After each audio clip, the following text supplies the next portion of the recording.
rain, isn't it?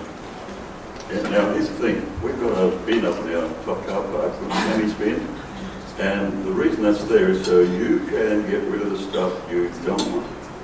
Good stuff, because they're going to resell it. What I noticed was sometime on the weekend, someone put all their junk up there. It's all around, won't go in the bin, it's not supposed to. In fact, it's a $3,500 fine for leaving your junk there, and there's a mattress there. Had to take up the car bay, and I thought I'd move it this morning, but with 70 mil of rain in that mattress,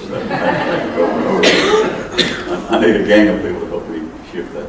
When it comes to giving, it's not just giving away your junk. It's something more than that. We've had 2 all-church prayer meetings this year. We had one beginning of the year to coincide with Vision Sunday.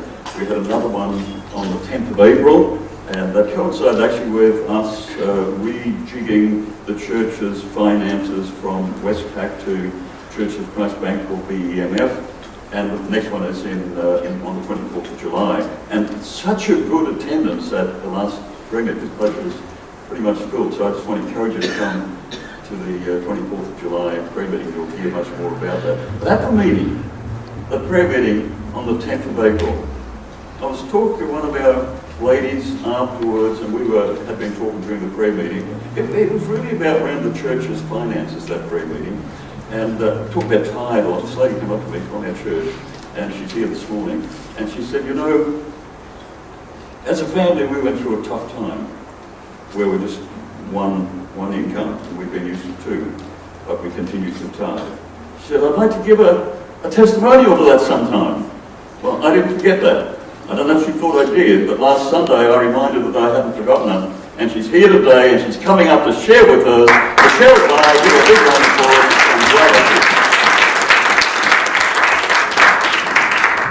Thank you, April. Seems forever ago, doesn't it? So, no, she loves it. You can see that. She's dressed for the occasion, and she and issues here, Laura. Got that? Alan, right here. Thank you. Talk to us about this tithe and one income. Tell us. Right. Well, about just over 2 years ago, Rory and I had to make a choice. It was a hard choice. We'd been a 2-income family for such a long time, and we were just plodding along nicely. But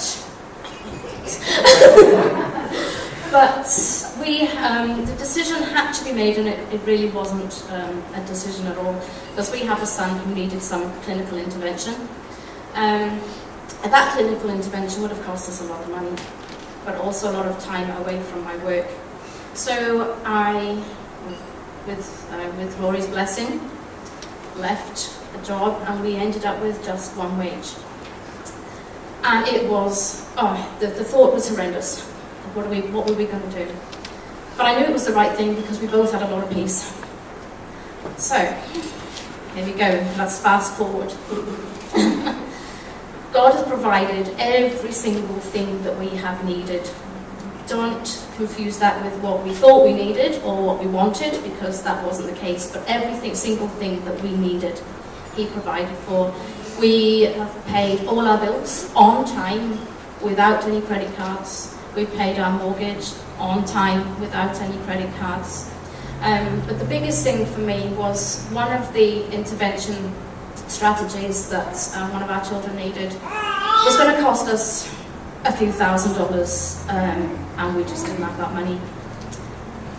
But a couple of days later, after I made inquiries about how, find out how much that was going to cost and wondering how we were ever going to work it, a leaflet dropped in our letterbox, and it was from one of the local universities. That university did all my son's testing, gave him his diagnosis, gave us a report for the school, and it cost us $125, not $200.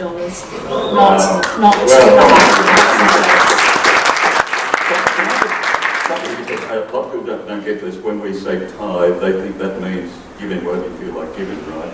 Does that mean what it means to you? No. Since I've been coming to this church, I found it very difficult at first. What, the church? No, not the church. The church has been awesome the whole time. The tithing, because we were new to the country, and sort of money was tight when you don't have a job and to start with. But sort of probably over the last 8 years, I've tithed regularly. most of it during one wage. I was tithing Rory's wages, whether we That's knew like about a it tenth, or not. right? Yes, I've always tithed a tenth. Now, in the middle of all these 2 years and all the financial upset that we've had, Pastor Gordon put out a call, a bit of a challenge, to ditch one coffee and put that extra $5 to $10 in the offering bucket. So I said, you know what, God has been so good to us during this time that we really ought to be doing this. If it doesn't work, it doesn't work, but hey, what have we got to lose? It's $5. We started tithing an extra $5 on one wage. And we ended up in our bank account with more money than we'd had before I started doing it. There you go, more money, try that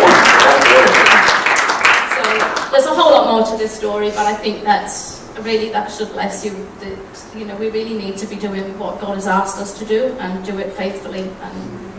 And just Michelle, thank you so much for coming and sharing. Because there is so much more to say, chapter 2 will come sometime after the next prayer meeting, perhaps. But now's the time. Be on your feet, church. Be on your feet. Give Michelle another big round of applause. Give, joyful heart. Let's give.